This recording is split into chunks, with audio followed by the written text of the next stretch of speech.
Thanks for joining us for the 45th episode of the Chalcedon podcast. Today is May 19th, 2024. My name is Andrea Schwartz, and as usual, I am joined by Chalcedon President Mark Rushdoony and Chalcedon Vice President Martin Salbretti. The Ten Commandments given by God to Moses is the covenant law that instructs us how we should live.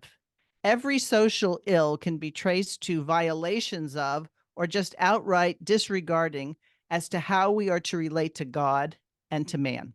In this episode, we are going to deal with the subject of inflation. R.J. Rushdoony wrote extensively on this subject, specifically in his book, Larceny in the Heart. So, Mark, let's start off by defining inflation and specifically which of the Ten Commandments it violates. Inflation is the increase in the money supply, the currency. And as such, it is something that only those with control over the money supply can do. And in our case, that would be the national government is in control, specifically the Federal Reserve, which is a quasi-government agency. It's been empowered to and really created in order to increase the money supply to avoid constitutional requirements. So it's a function of the government. It's the same thing really as a counterfeiter that increases the supply of currency. Now, it's generally been with paper. It sometimes has been done with metals, base metals instead of precious metals. Only once in a major way in modern history that I know of has inflation occurred with hard money, and that was when there was a tremendous amount of silver and gold coming from the New World into Spain, and they had inflation because of the increase in the amount of precious metals going into the country. They were fabulously rich there for a time. When it comes to paper money, which are really notes and they aren't really money, it violates thou shalt not steal because it's the same issue as a counterfeiter. And the reason counterfeiting is wrong because a counterfeiting is creating something and claiming it represents wealth when it does not. And he's exchanging something of no value in exchange for things of value, goods and services of actual value. So the counterfeiter is a thief. In like manner, our governments, our Federal Reserve, are counterfeiters in the sense that they are stealing by paying for things which increases their power by worthless paper. And it's actually usually not paper now, it's actually just digits on a computer these days. And so it's essentially stealing. Is that the only commandment that's violated? Well, you could say, thou shalt have no other gods before me is being violated, certainly, because it's a claim to sovereignty. It's a claim to the power by the state that it does not have, and the claims of sovereignty of the state are funded by the creation of money. It's also covetousness because we're trying to create wealth artificially. And so we're desiring to have the good life, and we are artificially stimulating the economy, artificially stimulating businesses that could not and would not otherwise exist. Economists call this malinvestment, where all this new money that's being created has to go someplace, and it goes into services that would not otherwise exist if there was a fixed amount of currency. So the government creates the money, and then in effect, it results in the creation of all sorts of businesses and services that would not other exist. And so definitely covetousness and desiring things that are not properly ours or the government's is involved. We can also add false witness to the list of transgressions that are at the heart of the inflated currency. They make claims on the currency in terms of its value, and every bank has a comment, a little sticker about it's backed by the faith and full credit of the United States of America, which simply means that they'll destroy the currency even further but that's what it takes to prevent a bank run. But currencies have been known to be repudiated by their governments in the past, and it probably will happen in the future as well. So all this good faith and credit is simply to prevent bank runs, is to try to tamp down fear, a legitimate fear that this money isn't any good and it's going to end up reducing in value, and I better spend it now before I spend it later. So to trust the government is a problem because they use force The legal tender laws, or the devil in the flesh, as Noah Webster pointed out. They force you to accept something that the Bible says you should not even have on your person, which is a diverse weight and measure, a fluctuating measure of value.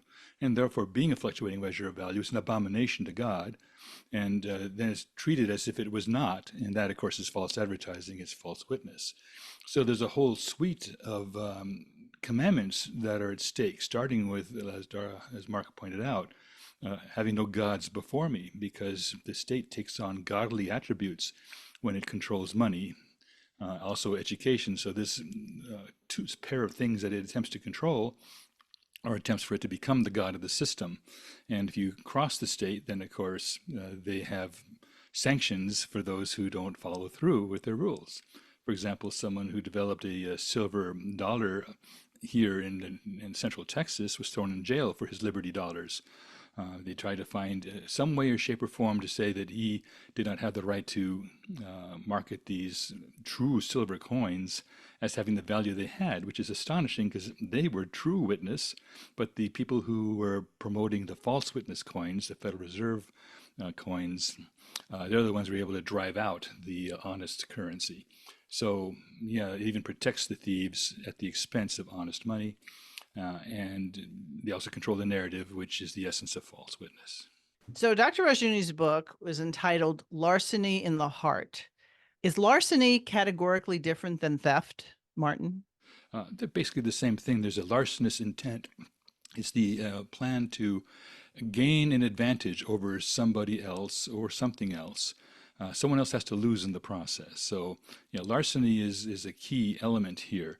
It sounds like a technical term, but it's because it is a moral category of theft specifically that it comes into play here. And he places it in the heart of man, because if it didn't start there, if the man's moral fiber was going to block it from happening, inflation could never get off the ground, because you have to have the populace of the country adopt the view that it's good to be inflating the currency. They need to see an advantage in it for themselves. So they'd rather have the advantage than an honest currency, because now they are able to leverage a inflating currency, a devaluing currency, for their own good, primarily to pay off debts in cheaper dollars. And once you decide that you want to pay off debts in cheaper dollars, you want to defraud the creditor, then at that point, what happens? The system then will favor going into debt, and it'll punish thrift and savings. They'll put a tax on those things, but give you a tax break for going into debt, for enslaving you, if you will. So we enslave ourselves as a consequence. Larceny in the heart doesn't stay there. It actually has a rebound, a ricochet effect back onto us when we exhibit it. But when the whole populace is in favor of inflation, then what we all do is, again, another form of false witness. We claim we oppose inflation. We have to pass an Inflation Reduction Act, another fraud of the government. The name is, again, false witness, because it has nothing to do with reducing inflation, because it has nothing to do with reining in the government's propensity for printing money and contracting debt that it cannot pay back. And we are participants of it because we're beneficiaries of it. And therefore, we're on the take, and that makes us larcenous by definition. And so he points out this element early on in the book to say, you have to understand that if governments couldn't get anywhere if the people weren't in on the fraudulent component and wanted to steal from their neighbors in this way. And the people who benefit are the ones who get to the expanded credit first in the system. It's always the government first. But then other folks who have managed to get to the new money first are able to take advantage of that over and against those who are simply trying to hold their ground in our economy. So, yeah, we're being victimized, but we also are victimizers because we attempt to then take advantage of the situation for our own benefit. And Roshni does a great job of pinpointing the hypocrisies, and there are multiple levels of it, in respect to how we can make it sound very pious and noble, and we're going to protect our future, but it has nothing to do with protecting the future. As he gives his examples, he said these people simply wanted to profit from larceny, because as long as the government was doing it, there was something okay about profiting from it, and it's not the case. I like the part in the book where he said that there are a lot of people who go to conferences and how we have to have sound money, But really what they're there is how can they benefit from inflation? They say they're going to protect themselves from inflation, but as you put it, they get in on the program or a program early enough so that they're not hurt as much by it, rather than instructing people how we don't need to be part of this system. Andrea, Yes. you had mentioned my father's book, Larceny and the Heart. That was originally published under the title The Roots of Inflation.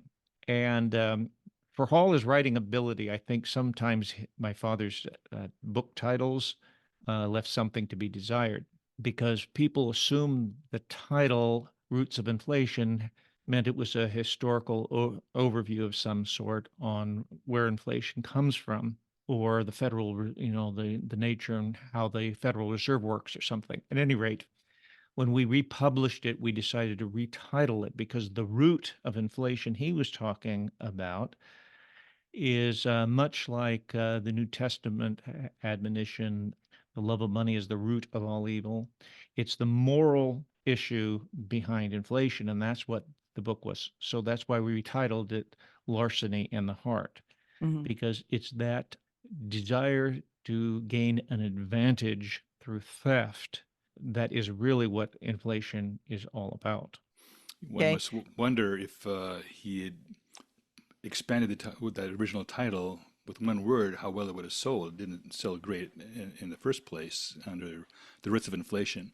But had he called it the moral roots of inflation, it would have been more accurate and clear, but people wouldn't have been interested in it because it indicts us. It's a book that indicts the reader because you see the ways in which you have compromised and are part of the problem too, which Dr. Sterney therefore prophetically is opening our eyes up to those facts. Yes. I have a bit of a history with the book insofar as I donated the typesetting for that volume back in 1984, so you wouldn't have to pay the expense of typesetting it.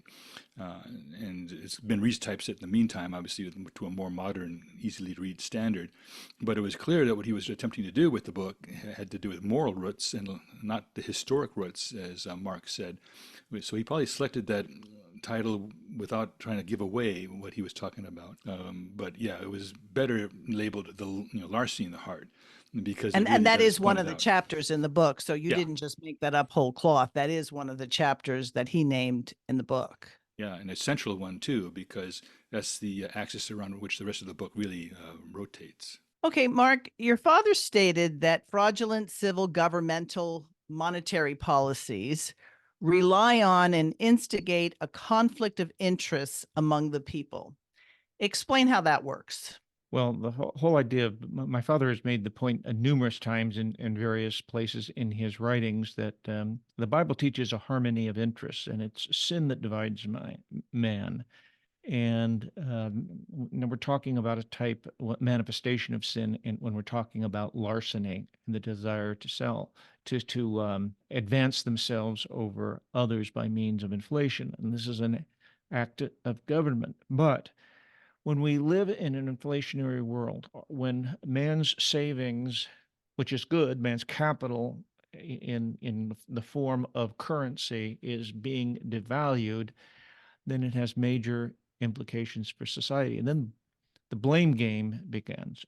And government is very much a part of this evil again, because government wants to blame very often the victims of its own inflationary policy.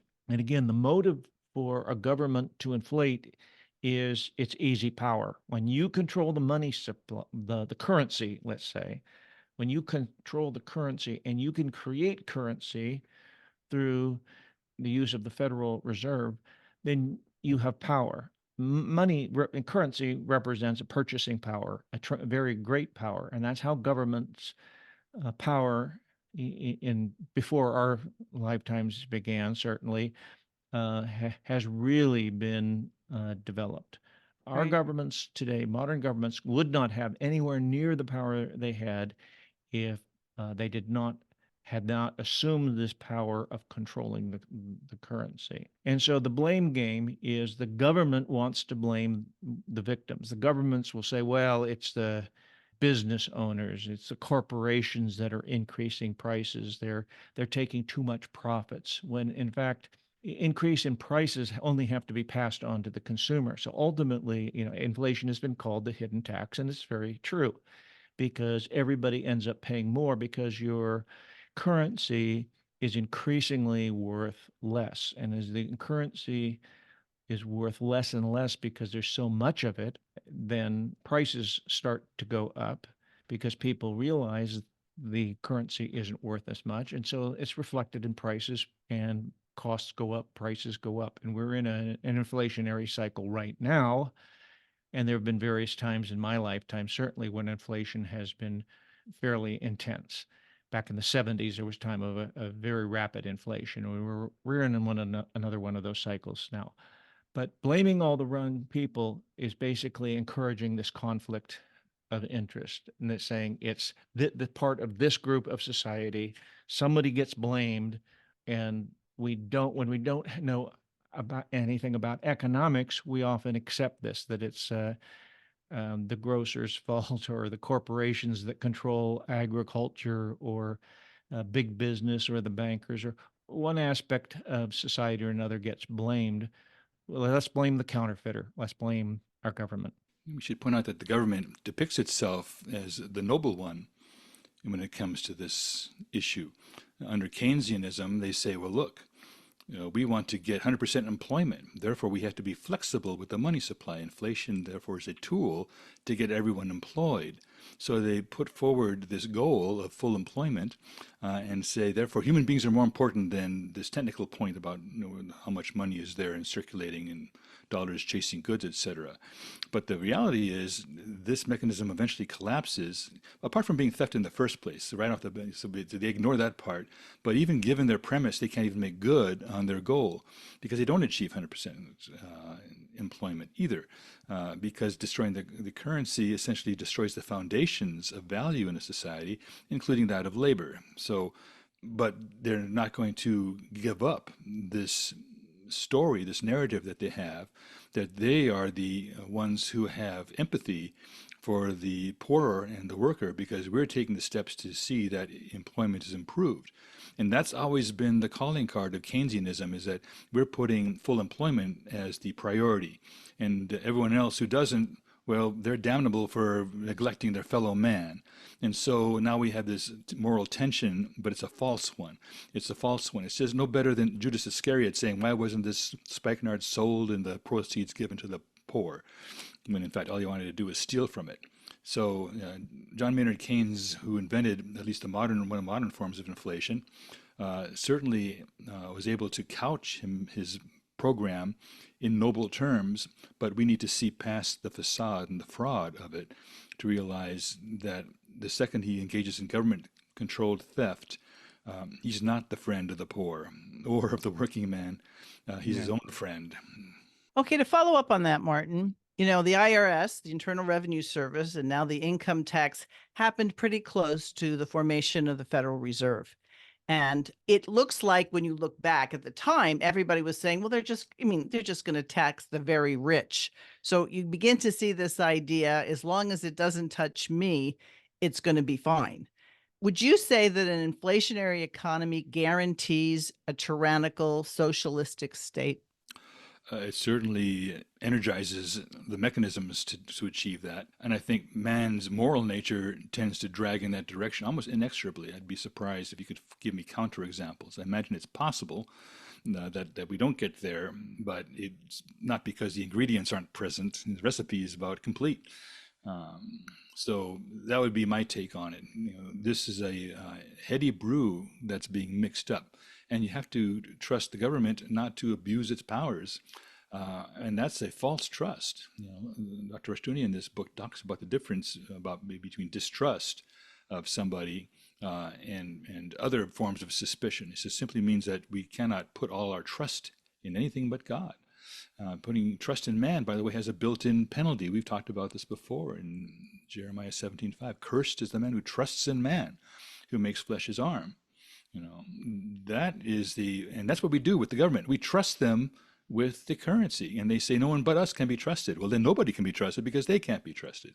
Mm-hmm. But you see, if you had a free market and people would then assay the weights and the purities of silver and gold in coins, and etc., as we used to be done, then you had a free market, and capitalism would come in to make sure, force the situation to work. Dr. Restoni has a fascinating passage on Byzantium saying they did not dare tamper with the currency. They wanted to, but they didn't, because their status as kind of the reserve currency for the world in the first millennium would have been compromised and harmed thereby. So they didn't risk doing that. And interestingly enough, when they finally did inflate the currency, that was the beginning of the end of the Byzantine Empire. It didn't last but a generation or two after they started to destroy the currency. But up until that time, for 9.5 centuries, they did not inflate the currency, and it's the only way that everyone else would be willing to use it because they could trust that. Now, it's not worth a continental, as the saying goes, and it's a plug nickel. Our money is. And so you're right. These things happened at about the same time, the income tax, and again, what drove that? Envy. Envy is at the root of so much of this, and it destroys whole nations. It destroys individuals, it destroys families, it destroys communities, it destroys everybody. Dr. Restoni's comments on the North American Plains Indian shows that if any one Indian native, a brave, say, gets a little bit ahead of anybody else, the assumption is he must have done it at the expense of the group, and he pays a high price for that. They equalize it back out to the lowest common denominator, just because envy is a powerful corrosive force. And envy is what's driving that income tax and the progressive nature of it. And all of this is at the expense of throwing out God's law, which is a flat tax at a very small half shekel of silver per male head of household 20 years and older, which limits the government size. And if you also have an honest currency, that would also limit the government size because it couldn't inflate its way to a monstrous size. See, as Dr. Rishoni points out, you can't have a big monstrous government without inflation. That's the engine of growth of tyrannical governments, of the modern state being God on earth. Without it, they can't get anywhere with it. They have to tax to get that money. And eventually there's a breaking point taxing people. They eventually will refuse to do this. This is kind of why Israel broke in half after Solomon's reign. There was resentment over who's going to tax who and how much. And it looked unfair. And so to your tent, O Israel, everyone had a different idea of what was just and what was fair to inflict on someone else. And that is true today. Everyone wants to inflict damage on someone else. Soak the rich is a very dangerous thing because at that point you may be penalizing industry and productivity, and you're going to get what you're attacking, which is the destruction and the dissolution of all these things that elevate our standard of living. So everyone's going to get pulled down again to the same lowest common denominator. But we do it with debauched currency, which only accelerates the process. Mark, many would be surprised to hear that Adam was given not only a religious task in the garden, but also an economic one. Explain that. Well, he was specifically given the command to exercise dominion, to subdue the earth, which required a tremendous amount of effort. So he was commanded to develop what he had, his capital, with his labor, in order to start a seemingly impossible task. Even before sin, there was a lot of work involved in subduing the earth and making it useful for God's purposes. So his task was very much an economic one. It would have preoccupied his labors, because there was labor. Eden was not a work-free environment. He was specifically given tasks to do. Although before sin, we can assume that much of his work, particularly his agriculture, had a lot less of the aggravations of sin and a world impacted by thorns and thistles. So his was both a religious duty to exercise dominion, but that involved a realm of economics that was very, very real. So, Martin, when we have an inflationary society, the people become slaves to the state. Why do you think it takes discipline and responsibility not to submit to being enslaved by the state? And what does that look like? Well, like I said, the state goes out of its way to reward people going into debt, indebtedness, because they give you the tax breaks for it. If you want to need good credit for something, you might find out that, oh, well, too bad you don't have more credit cards because we could give you this, but you don't have enough debt contracted. So these are all mechanisms by which the debt is encouraged, and thrift and operating biblically are discountenanced and criticized and even mocked, if you will, because they're not the ticket to how to do things today. If you say, well, there's a 6-year limit on debt, and people say, well, you're not going to get a mortgage for anything shorter than maybe 10, 15 years. And most people are 30, 40, and sometimes 50 years in their mortgages. These are illegitimate mortgages from the biblical point of view. We shouldn't be contracting a debt more, at least a Christian should not, more than 6 years in length. It should be releasable in the 7th year, either at the beginning or toward the end of it. And there's an argument about what, but still it's a tremendous limitation on contracting debt. And as Dr. Rushton points out, that's a privilege that the Christian, the man of God, is being given, that his future is too important to mortgage more than 6 years of it. And therefore he's not allowed to enslave himself more than that period of time, because he's born toward liberty. That was his goal and his purpose. If he's not free, if he's the servant of the lender, then what kind of kingdom soldier is he at that point? He's beholden to another king at that point. So God is trying to free and liberate us from these entangling alliances and entangling contractual obligations that debt can place on us, especially when it's debt that is not biblically legitimate, where it goes against the grain. But there's a moral component here, and I should point out that we've actually done some messaging on this, if you will, in a series of messages that I've done on Micah 6, where after the famous bumper sticker verse about, he's shown thee, O man, what to do, to walk justly and to be humbly and walk before your God, etc. The next section is all about economic sins of the people that Micah, God, if you will, through Micah, is condemning them for. He says, will God hold them guiltless who have the treasures of wickedness saved up in their house? And what's that? Oh, that's an inflated currency. If you have inflated currency in your home, if you have debauched currency in your home, that's a treasure of wickedness. It's used to steal from other people, because when you pay debts off in it, or pay anybody in it, it's an abomination, because it's losing value all the time, and God will not tolerate this form of theft. And therefore, we're told, you will not hold us guiltless for participating in it. So the difficult thing is for us then to operate biblically, at least start the process, because if we just continue to go along and to get along, we're going to be part of the problem. We're going to be like the 40 years worth of Israelis who dropped dead in the desert and had our bones bleached white because we wouldn't listen. But if we're taking the first initial steps out of that, that makes a big difference. Peter Allison would always say the first thing you can do is get out of debt, because that already reverses inflation. The less debt that you have on your family or yourself, the less that you are contributing to the problem. So you have one angle right there. You can also start paying your employees using silver coins, for example, which are not inflatable. They're not abominations. You won't necessarily be paying them face value. You contract it to then the specie value, but at least it does not violate God's law. And it'll tend to increase it'll hold its value as the currency stops to drop its value relative to it. You see, that's one of the big successes of the modern state, is that they think that you have been convinced to measure everything against the dollar. It's the dollar that needs to be measured against gold and silver, really, not the other way around. So once you start thinking in terms of, well, that lost value, that lost $3 worth of value, you're thinking it wrong if you're looking at gold. You should be looking at the paper money and declaring what it did reference to the gold. You have to choose one of these as a standard. To use a floating standard is the success of the state to get you to think economically after Satan's thoughts, in rebellion against God. And that's what Satan is, the rebel, the adversary, and the accuser. So the subtitle of this book is, the economics of Satan and the inflationary state.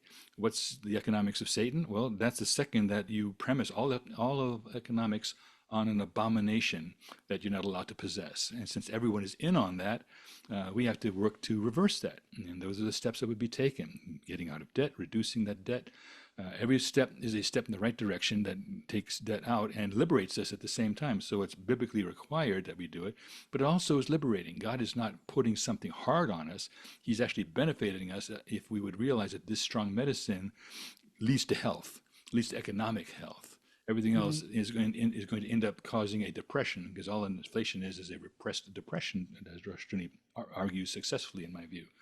So we have to take these steps. We need to then use responsible forms of wealth, which is another aspect that you probably will get into in this discussion, where Dr. Rushdoony says there's irresponsible forms of wealth and responsible forms. And irresponsible is money itself, because you could buy anything with it.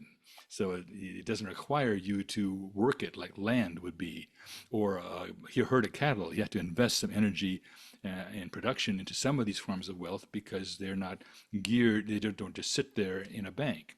They're not liquid, in fact, they're kind of fixed in terms of obligations and responsibilities to maintain and improve their value, the value of a factory, the value of a herd of cattle, a bunch of chickens in the backyard, whatever that form of wealth might be. And we need to then respect that form against the irresponsible form of wealth, which is money.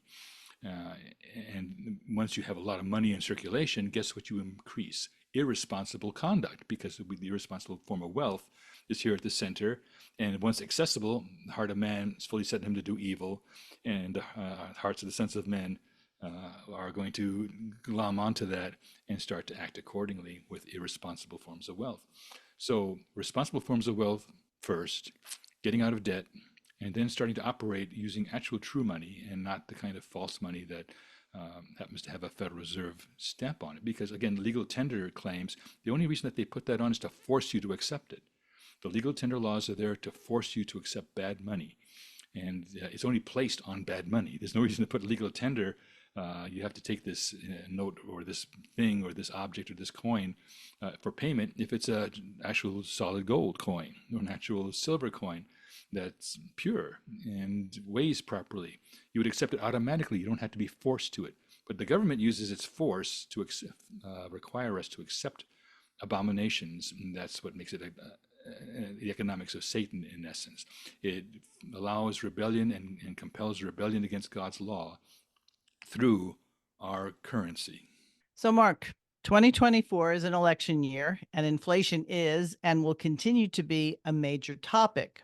How receptive do you think the average churchgoer would be to be told that the solution is not a political one, but a matter of the heart?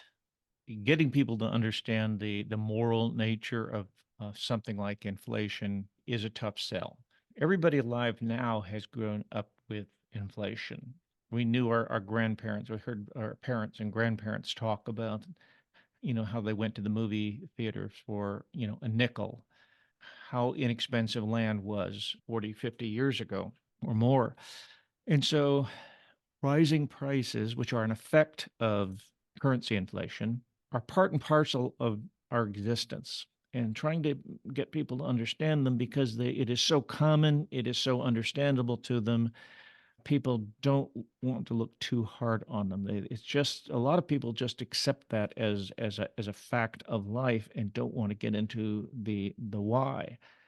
But increasingly, this is going to become an issue, not necessarily in this calendar year or even the next. It's going to get worse before it gets better. But where inflation leads and how it ends is not a pleasant topic when you get into it. And most people want to avoid the whole issue, because once you get into the problems inflation creates and how it ends, it's never very pleasant. And most people don't want to think about the economy crashing. But there are actually bright spots in that we have to present to people too, because the bright spot to a currency becoming worthless is the government that issues that currency loses power. And I think that's ultimately what's going to happen. When that happens, how that's going to look, it's very, very difficult for us to predict.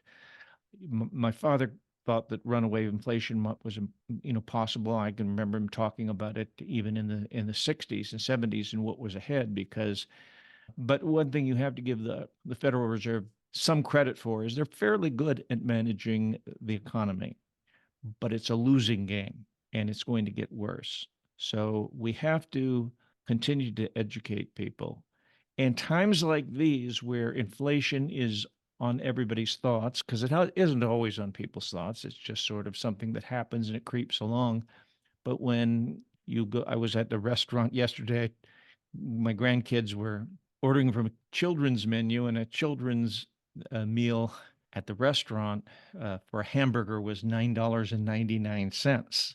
And restaurants, particularly, are you can get some serious sticker shock there lately. But the same is going across the board. When people are aware of what's going on, is a good time to educate them. When it's really hurting them, similarly with things like heating oil or electricity, when these things are really hurting them in the pocketbook, and they're having to adjust their thermostats because they can't afford to buy, or they can't go on a particular trip because the gas costs too much.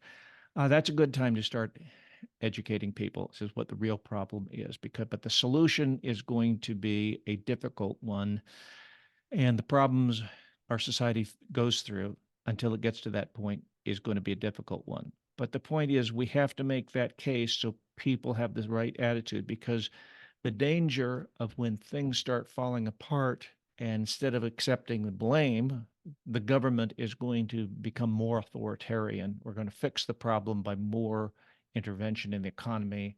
And the tendency for the government will always to be give us more control, more power, and we will address this issue, in which case you compound the problem. So we have to have not a rebellion, but a base of opposition to an inflationary government monetary policy that becomes increasingly vocal as things get serious. So when things get particularly bad, we repudiate the right of the government to be creating this currency. So when things falls apart, we can go to an honest monetary system, an honest money, because that's the only thing ultimately that's going to fix things. And then people have to accept the responsibility. What they've done to get ahead, even though they have been slowly losing, but trying to get ahead, is basically a form of speculating on this larcenous behavior of the government. We can add that there's a very powerful analogy that describes the situation, which is an economy that's inflated is a lot like a heroin addict who's high on heroin. And that economy continues to need more and more injections of money, just as the heroin addict needs to continue to get his fix of the drug of choice. Names his poison and takes it. But what happens in both cases eventually is that it takes higher and higher doses of the drug or the false money, the funny money, to get any kind of effect. And eventually, in the case of the heroin addict, he's taking stuff just to feel normal, not a high at all. It happens also when things like quantitative easing, they start injecting money into the system and they cannot seem to stabilize it. In other words, it's become less and less potent in both the case of the heroin addict and the economy. One of the things that we fail to understand is that depression is to an economy what withdrawal is for the addict, which is the recovery phase. The recovery phase for a heroin addict is to go through withdrawal symptoms, which are painful, but it restores his body back to normal, ultimately. And the same thing for an economy. A depression is the recovery phase of an economy, putting it back where God would want it to be. Whereas honest money would presumably be what we started with, instead of starting all over again, the exact same cycle, and have it blow up yet again. It all depends on the people. It's a moral question, really. But that analogy, I think, tells us a lot, that people would want to avoid a depression, for the exact same reason that heroin addicts want to avoid withdrawal. They want to just stay on the needle. We want to stay on the needle, but the needle will kill you eventually. Usually often kills a heroin addict too. So this love for the needle, economic or chemical dependency, these dependencies essentially destroy character of the people, and ultimately all the foundations are destroyed. Because if your economic system is shot, then you have what's described in Micah 6. It says your fall will come from the midst of thee. In other words, you'll fall from the inside out. It'll be an implosion of your society as a result of observing these economic policies that inflate the currency. So we are on call from God. God sent the message to us. Persist in this instead of reversing it, and you've already sealed your fate. You're going to collapse from the inside out.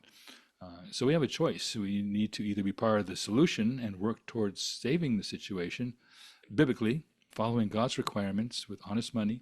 And that means when the depression comes, we know how to operate. We know how to get that malinvestment redistributed property, as Ron Paul would say, for example. One of the few people in anywhere near the U.S. government that knew what needs to happen, and we simply, by and large, Americans ignored him or booed him off a stage, tells you the character of the American populace in respect to God's laws and economics. And God is not mocked. We will reap what we're sowing economically. And the book of Micah 6 makes it very clear that these are inexorable events that are going to happen because we've turned our silver into dross. This is a part of the indictments of Isaiah 1, verse 22, and Dr. Rushdoony, of course, brings it front and center. Dissolution, the erosion of value that inflation brings means the erosion of all property values, intellectual property and real estate, etc. All these things will also lose value. You can't just have one thing lose value in a culture or society. They're all kind of tied together. And so inflation destroys everything's value as a consequence, with the exception of the hedges, the silver and the gold, which is why governments tend to want to seize silver and gold and take that out of circulation, like FDR did with his notorious act to make it a crime to own silver and gold, specifically gold. But these metals that would be kind of a Geiger counter telling you how badly the government was tampering with the currency. They didn't want that to be in the possession of the people so they could actually see what's going on. Because at $35 an ounce back then, as a pegged value in 1933 or 34, whatever the year was, we're not anywhere near that. And so that kind of tells us how far we've fallen in terms of the value of the US dollar as it just frittered away through the inflationary processes. And it's not just that they're printing more, it's also the fact that they can turn debt into money. They can monetize debt. And until that power of the government is removed, we are going to continue to even have inflation, even if the money is honest. If you can turn debt into money, we still got a problem. Pastor Allison would always make the comment, and he said, I'll give you all you want of what our money is based on. And you say, oh, this sounds like a good deal. And he says, what are you going to give me if I want to say $1 million? He says, okay, I'll give you $1 million worth of debt, because our money's based on debt. And actually probably even more than $1 million of debt to get $1 million of money. And that tells you something that it sounds flippant, but it's actually accurate. We turn debt into money because we have a fractional reserve system. So all these things tie together. The fractional reserve system, we're used to the idea that there's only 10% of the actual money deposited actually in the bank. The rest has been put onto checking account balances as money. So we turn that into debt. So it's 90% fraud, as Dr. Gary North would call it. And Dr. Rushdoony is very keen on putting all these two things together, but looking at it from the moral component, because he knows what's in the heart of man, and what man wants to do is to do something for numero uno himself at the expense of the other guy. And this dynamic is realized by the state's mechanism. Unfortunately, the state might allow you to do it, but it's going to do it to you as well, double. Mark, I remember in discussions with your dad, he talked about you took an ounce of gold and it would buy a good suit. And now the value of an ounce of gold buys a good suit. And I remember he was using it as a sense that gold was the thing that kept its value. And I don't know, I don't go out and buy suits, but I don't know what the value of a good suit is these days. The advantage of gold is it does not inflate. There's relatively little being added to the world supply at any time, because it's very difficult. It's one of its advantages. You can't instantly come up with a tremendous amount of new gold. It's very difficult to get it out of the ground. But gold is not so much an investment. When people are told buy gold, it protects your assets against inflation caused by the government. It's not an area of speculation, but asset preservation. And it's an honest form of monetary wealth. Whereas the Federal Reserve System is a dishonest, and the Federal Reserve and our federal government are always better at playing that game of dishonesty than you are. And they're going to profit by it far more than you could hope to profit from that, debt-based Okay, currency. so a lot of people will say, okay, so the problem is money, and money is the root of all evil. That's not what Jesus said, Mark, is it? He didn't say money was the root of evil. It's love of money. If you look at that passage, I don't recall immediately where that is, But if you look at the verses, just those two verses or so, when he's talking about the love of money, he's referring to lust. He's referring to covetousness. He's referring to the love of money. And my father made the point there that he didn't say the love of farm is the root of all evil, because if you have wealth in the form of a farm, the only way you can get anything out of that is to work it. That's land. It's an asset, but it requires work to earn a living off of a farm. And it's only in an inflationary time when people will just buy land to hold it in hopes to sell it at a profit. That's that flipping idea. That's only possible in an inflationary society. But many assets and many forms of wealth that we have are actually just tools for production. And man's purpose in work is to increase the value of what he finds. Money, however, is something you can sit on, and it requires much less of the individual. To love a money-based wealth is far different than the idea of loving farming and being willing to get a larger farm, for instance, because you can become more productive and you can use your skills at farming to increase things. And so, we talk about capitalism. Capitalism is based on the private ownership of wealth and the means of production. What we have really done with an inflationary society, plus our government's general socialistic trend, is we become a debt-based economy rather than a capitalistic economy.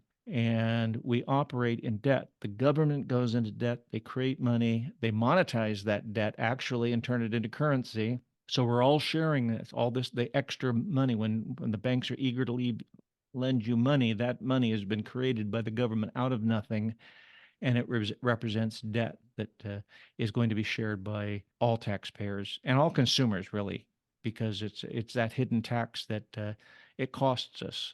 And when we Okay. see our money going, not as far, that's a tax. We've been taxed when that happens. Martin, one of the things that the scripture talks about are parents, ancestors leaving an inheritance to their children and future generations. How does an inflationary economy affect inheritance? Well, it transfers that inheritance to the inflating agency, which is the state, over time. So as those termites consume, the termites of inflation consume the value of whatever that resource is, especially if it's in the form of money, which is losing value, then that wealth is being transferred by dint of inflation to the inflating agency. So, yeah, this again is another form in which the consumption is promoted versus productivity. And therefore, you are past oriented because when you consume, you really are past oriented. You want to use up what you earned in the past and buy everything now. And that consumption society is very much different than the biblical view, which is future oriented, where people are laying up something precious for their children and the children's children, not even just limiting it to one generation, but that has the idea that you are now thinking in terms of the future and production versus consumption. So you can consume away and destroy your children's heritage. That bumper sticker, so flippant, saying we're spending our children's inheritance. Everyone laughs at it, but God probably doesn't find it all that funny because you are destroying your society in the process. You're consuming away what was intended to lay foundations for the next generation and the generation thereafter. So you're not leaving anything except the results of your consumption as your legacy. And scripturally, that's not what we are called to do. We're even warned that even the wicked people will, when they're asked, son asks them for bread, we don't give them a stone. If they ask for fish, we don't give them a serpent. And yet here, we're starting to consume their inheritance, right? We're not laying up something for them at all, even though the Bible extols this as something that is to be done, because God is future oriented, and we therefore need to share His concern about it and prioritization. But if we're only worried about ourselves, if we're selfish, if we're self-oriented, certainly we're not oriented toward the future at all at that point, because if we only care about ourselves, then we're only going to care about consumption And the more consumption, the better, on the principle that, let's eat, drink, be merry, because tomorrow we die. And if tomorrow we die, what do we care about our children? Let's consume that inheritance now. But the Christians who see to their children's inheritance and guide them into the faith, they're building a future that will last. They're building on the rock, not on the sand of consumption, but on the rock of Christ and productivity in his name to build. They that shall be of thee shall build, we read in Isaiah 58:12. And they build some very difficult things, the old waste places, for example, is the rest of the verse as it continues on. But the first thing we know about them is that they're building something for the future. It's future oriented. The kingdom of God is a building right now, and we are to have a hand in that. And that starts with our children, which are to be the arrows, if you will, in the quiver. Not to overuse that metaphor from the psalm, but to indicate that we need to think in terms of what are we projecting into the future to advance God's kingdom further, and are we simply consuming what little we have now and leaving nothing for the future? That legacy won't hunt. It's not going to have a place in the future. It's part of the shakeable things that are going to be laid in ruins, so the unshakable kingdom will remain. But if you're investing in your children spiritually and materially, that investment will remain, and those heirs will carry on Christ's cause and build the kingdom even further. So I'm going to wrap this up with a question, and I'd like both of you to address it. When we follow God's law, we have the path on how to be blessed. Martin, you mentioned that both in an economic sphere and an educational sphere, a tyrannical government makes hay because they've got everybody where they want them. And we've seen over the last number of decades that Christian families have said, no, we're not letting you have our children. So what's the path to economic reconstruction? You named a couple of bullet points, but each of you, in wrapping this up, your final thoughts on that. Well, one is to live in terms of a debt-free economy personally for your family finances. Try to get out of debt as soon as possible. Rearrange your life so that you can do so. This has always been good advice. I think in the next 10, 15 years, it's going to be even more crucial, and it's more important to accelerate your attempt to do that. It's good to have skills that will provide you, your family, with an additional source of income, because times are going to probably get very, very difficult. When a currency collapses, a lot goes with it, and even a lot of good, solid businesses will go by the wayside because people just don't have the means to for those goods and services, even if you are debt-free business. So there's going to be a lot of falling out there, and it's not just those who are invested in the economic cycle that may lose. So be as solid financially as you can, and that includes being debt-free. It's very important. If you are living and actually accumulating wealth, not in the terms of US dollars, that's probably the most important thing you can do. And also think in terms of your family, including your children. Don't encourage your children to go into debt for school, because then they're going to, when everything hits the fan, then they're going to be in the worst possible position. So this is definitely not the time to accumulate debt.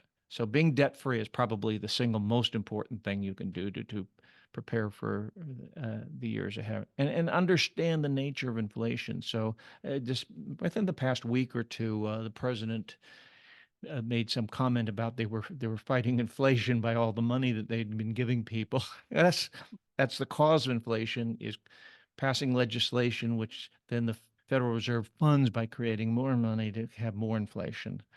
And so realize you're not going to see a remedy come from Washington, D.C. They're going to play this game until it all comes crashing down around them. And they will likely resort to authoritarian means of maintaining their power and their control over the economy, even when things do come crashing down. So try to become independent of what is really an evil system.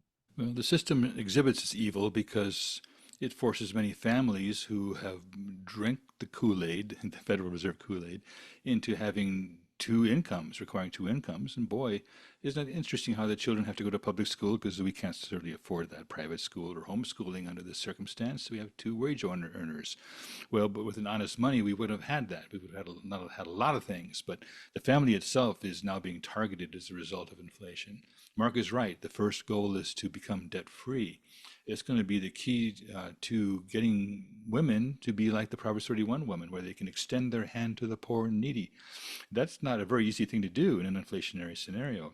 And you certainly can't do it if you're deeply in debt. And that's because debt is being turned into money by the current system. And he's also right that we need to understand what inflation is about. Dr. Rushdoony's book provides a good moral analysis of how we arrived here and what it's going to take to get out of it. And let's point this out. We didn't get into this problem overnight. It's been brewing for a couple of centuries in this country. We detached from gold around the 1930s, but there were exhibitions of inflation once the Federal Reserve came into play in 1913. We no longer have a backed currency. We detached it on purpose from gold so that the government would not be restricted in its power to inflate and to grow. And what do you need to do to shrink a government? You need to take the government back. You need to exhibit government in your home that then takes over certain areas like education. That's a big one right there. These are starting points where the government can be shrunk because men and women are doing their actual God-given responsibilities and duties and performing them in terms of what the family is to do or the community is to do, say with the poor tithe. So there are aspects of the government's mechanisms that can be reabsorbed by a faithful Christendom. And that's the ticket right there, the faithful Christendom. So you need to understand that our theology has been warped by the influence of antinomianism and dispensationalism, sadly, and that we can recover that, and then we can walk in terms of it, and then the fruit will come of it, because we learn in Haggai, I think it's a very important passage, that though they had a hole in their purse, and God was saying, because you let my house rot and the timbers rot here and didn't build it, therefore I put a hole in your purse, and you expected a lot, but you came to nothing. In other words, you were expecting a lot of capital, money coming your way, and look and behold, it was only a little bit. Well, that's kind of an inflation scenario that's happening there. And God was blowing on their wealth and essentially eroding it until they turned back to God.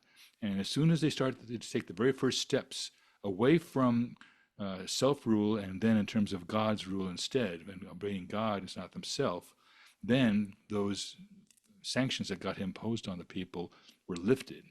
So it doesn't take a lot to start the process of healing, but we have to start. If you don't start, then of course this wound on our nation's economy will simply become more and more lethal. Well, listeners, go to chalcedonstore.com. You'll find the book Larceny in the Heart, and we have it in a number of different formats. But I'd always also suggest that you go to the resources page at chalcedon.edu and just put in the term economics, and you will see that there is plenty that will further educate you along with what we've discussed tonight. And we appreciate you joining us, and we'll talk with you next time.